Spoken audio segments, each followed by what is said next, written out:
Walter Green era un anciano negro que lo sacrificó todo para criar a dos niños abandonados que encontró en un callejón. Décadas más tarde, su cruel jefe lo inculpó de un crimen y la sala del tribunal se volvió contra él, susurros llamándole ladrón, mentiroso, un hombre indigno de compasión. Con las manos esposadas y la esperanza desvaneciéndose, el juez se preparaba para dictar cadena perpetua. Pero justo cuando el mafo estaba a punto de caer, dos figuras dieron un paso al frente y lo que revelaron sacudió toda la sala.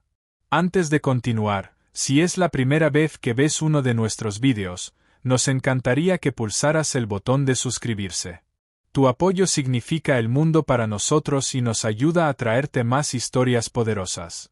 Quédate con nosotros hasta el final. Y si esta historia te conmueve, deja tus pensamientos en los comentarios y compártela con un amigo. Ahora, empecemos.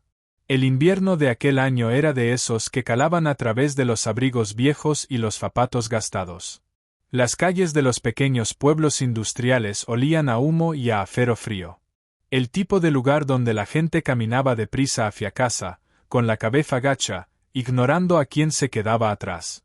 Al final de un largo turno, Walter Green, un hombre negro cansado, de casi 60 años, caminaba con una cojera que nunca se curó tras años de trabajo en la fábrica. Su jefe siempre decía que era demasiado lento, demasiado inútil, un hombre con suerte de conservar siquiera un empleo. Sin embargo, Walter nunca discutía. Tragaba los insultos, cargaba sus dolores y mantenía la cabeza baja. Aquella noche, pasó junto a un estrecho callejón detrás del restaurante. El zumbido de los ventiladores del congelador se mezclaba con el silbido del viento y, allí, acurrucados contra un contenedor, había dos niños, pálidos, temblando, sus ropas poco más que harapos sobre huesos. El brazo del niño envolvía a su hermana pequeña, intentando protegerla del frío. Walter se detuvo. Podría haber seguido andando como hacía todo el mundo. Las palabras de su jefe todavía resonaban en su cabeza: no pierdas el tiempo con vagabundos. Apenas puedes alimentarte a ti mismo. Y tenía razón. Las comidas de Walter eran normalmente sobras. Su cuarto, apenas templado. Pero al mirar a esos críos, sintió un tirón más fuerte que su hambre. Se agachó, las rodillas crujiendo, y los niños le miraron con ojos demasiado viejos para su edad. ¿Tenéis a dónde ir?, preguntó en voz baja. Silencio, solo un gesto de negación. Walter exhaló, su aliento formando vapor en el aire. Sabía lo que significaba ser descartado, ser invisible, y no podía dejarlos allí. No esta noche, dijo, tendiendo una mano encallecida. Vamos. El niño dudó, pero los diminutos dedos de la niña se deslizaron en su palma, helados. Eso bastó. Cuando llegaron al pequeño apartamento, los vecinos espiaban por las puertas entreabiertas. Ese viejo loco, murmuró uno a otro. No puede pagar ni sus propias facturas, y ahora mete a vagabundos en casa. La otra se rió, negando con la cabeza. Se hundirá con ellos. Walter oyó. Siempre oía. Pero siguió caminando. Dos vidas frágiles le cedían los pasos. Dentro, su piso no era ningún palacio. Papel pintado despegado, un sofá hundido y un único radiador que hacía más ruido que calor. Aún así, extendió mantas en el sofá, calentó un poco de caldo y observó cómo los niños comían como si no hubieran tocado comida en días. Esa noche, sentado en un rincón, frotándose la pierna dolorida, Walter pensó en cómo su jefe se burlaría de él al día siguiente. Cómo el dinero alcanzaría aún menos. Pero también lo sabía, esos niños ya no dormirían sobre el hormigón helado. No mientras él viviera. Y con esa decisión silenciosa, se selló un vínculo. Uno que resonaría mucho más fuerte de lo que jamás imaginó. Los días que siguieron no fueron fáciles. Walter trabajaba en la acería, donde el aire olía a hierro quemado, donde cada golpe de la maquinaria parecía sacudirle los huesos. Su jefe, el señor Arlon, era un hombre que se alimentaba de la humillación. Esperaba a que el taller se quedara en silencio para gritar desde el otro lado del pasillo. Green, hasta esos huérfanos que te llevaste a casa se mueven más rápido que tú. Los obreros reían, algunos incómodos, otros deseosos de unirse. Walter nunca contestaba. Simplemente se secaba el sudor de la frente y seguía trabajando. Pero cada insulto, cada mirada, era un peso que cargaba a casa con su cojera. Por la noche, sin embargo, el peso parecía aligerarse.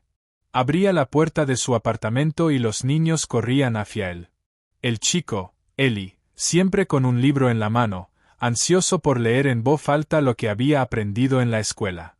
Su hermana pequeña, Grafe, solía sentarse en la mesa coja, garabateando con un lápiz romo, dibujando casas que parecían más cálidas y brillantes de lo que jamás habían conocido. Walter les daba su comida cuando la despensa se vaciaba. Remendaba la chaqueta de Eli con torpes puntadas y ahorraba monedas para los zapatos de Grafe. Algunas noches, cuando el radiador toseaba y se apagaba, los abrazaba fuerte, fingiendo que él no tenía frío. Los vecinos cotilleaban en las escaleras y en las tiendas de esquina. «Acabará en la calle con ellos», murmuró una mujer al pasar Walter. Otro hombre sonrió con malicia. «Un negro criando a 2 niños blancos. Le darán la espalda en cuanto puedan». Walter escuchaba, pero nunca respondía. En vez de eso, se volcaba en los niños. Enseñó a Eli a cambiar una rueda, a dar la mano con dignidad. A Grafe le mostró cómo contar monedas, cómo mantenerse erguida incluso cuando el mundo intentaba empequeñecerte. Aún así, Arlon nunca le dejaba olvidar su lugar. Una vez, cuando Walter pidió un día libre para llevar a Grafe a la clínica, Arlon le soltó una mueca de desprecio. «Tú no eres su padre. Deja de hacerte el héroe y vuelve al trabajo». Pero Walter lo hizo de todos modos. Se tomó el día, arriesgando su sueldo. Caminó con Grafe hasta la clínica con su mano firmemente apretada a la de ella, sabiendo muy bien el precio que tendría. Aquella noche, cuando Arlon le recortó la paga a la mitad, Walter escondió el recibo en el bolsillo, fingiendo que nada había cambiado. Los años pasaron así. Sacrificio sobre sacrificio. Los niños crecieron. Eli, con mirada aguda y mente aún más afilada, consiguió becas que Arlon decía que nunca merecería. Grafe, la niña callada de los lápices, se convirtió en una voz firme en los debates escolares. Sin miedo a desafiar a cualquiera que se burlara de su peculiar familia. Walter los observaba con un orgullo silencioso. Su cojera se hacía más pesada. Su espalda se encorvaba más cada año. Pero los chicos se erguían más altos. Por primera vez, se permitió creer. Tal vez la bondad no era un desperdicio. Tal vez estaba plantando algo que florecería mucho más allá de él. Lo que no sabía era lo de cerca que Arlon también había estado observando, y lo amargado que se había vuelto al ver cómo Walter construía una familia a partir de las obras. Cuando Eli y Grafe se marcharon a la universidad, el cuerpo de Walter llevaba encima décadas de trabajo, sus manos eran como piedra áspera, su espalda arqueada, sus pasos más lentos que nunca. Pero su corazón se hinchaba de orgullo cada vez que llegaba una carta. Eli estudiando derecho, Grafe persiguiendo el periodismo. Colgaba sus notas en la pared descascarillada como si fueran tesoros. El señor Arlon, sin embargo, no se había ablandado. Al contrario, los años habían agudizado su rencor. Odiaba ver a Walter caminar con la cabeza un poco más alta. Odiaba oír los murmullos sobre los huérfanos que habían llegado a ser alguien. Para Arlon, era la prueba de que Walter había robado una dignidad que no merecía. Una mañana de otoño, la trampa se cerró. Walter llegó a casa y encontró a 2 policías esperando en la puerta. Sus uniformes impecables, sus rostros fríos. Una vecina observaba desde la ventana, murmurando. «Ya lo decía yo. Siempre supe que acabaría en líos». Los agentes empujaron a Walter hacia adentro, revolviendo su modesto apartamento. De debajo del cojín del sofá sacaron una bolsa llena de dinero y equipo de la fábrica con etiquetas oficiales. A Walter se le cortó la respiración. Nunca lo había visto antes. En cuestión de horas, estaba esposado, el metal mordiéndole las muñecas. Arlon esperaba junto a las puertas de la fábrica, brazos cruzados, sonriendo con desprecio mientras se lo llevaban. Al final, La bondad no da de comer, dijo en voz alta para que todos los trabajadores le oyeran. Algunos rieron, otros simplemente apartaron la mirada. La sala del tribunal olía a barniz y polvo. Walter estaba encorvado, sus antaño fuertes hombros hundidos. Los fiscales lo pintaron como un anciano amargado que había robado para sobrevivir. Los testigos, obreros a los que Arlon había pagado en secreto, aseguraban haber visto a Walter rondando por los almacenes. El público llenaba los bancos, murmurando. Ya sabía yo que era demasiado bueno para ser verdad. Esos críos que crió ni siquiera saben quién es en realidad. Walter dijo poco. Quería gritar, pero años tragando insultos le habían entrenado para callar. Pensaba en Ellie y Grafe, pero no podía arrastrarlos a aquella vergüenza. Mejor que se mantuvieran lejos. Mejor que nunca le vieran así.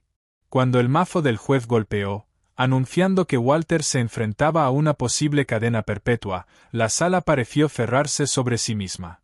Las paredes se estrechaban. El aire se hacía delgado. Walter bajó la vista al suelo, el corazón cargado con una verdad final. Quizá Arlon tenía razón. Quizá un hombre como él nunca estaba destinado a levantarse por encima de su lugar. Y entonces, las puertas del fondo del tribunal se abrieron con un chirrido. Dos figuras entraron, firmes, seguras. Sus ojos fijos en un hombre sentado solo en la mesa de los acusados. Ellie y Grafe. Ya no los niños que una vez llevó a casa, temblando, sino adultos ahora, formados por los mismos sacrificios que él creía que habían pasado desapercibidos. La sala se agitó. Los murmullos se convirtieron en exclamaciones. La sonrisa de Arlon titubeó por primera vez. El pecho de Walter se tensó. No había querido que estuvieran allí. Pero cuando Ellie dejó caer un montón de archivos legales y Grafe levantó una grabadora, escaneando los rostros del público, entendió algo en lo que nunca se había permitido creer. Su bondad había cerrado el círculo, y la batalla aún no había terminado. La sala vibraba ahora, inquieta, mientras Ellie se ajustaba la corbata y daba un paso al frente. Ya no era el chico tímido que se escondía en callejones.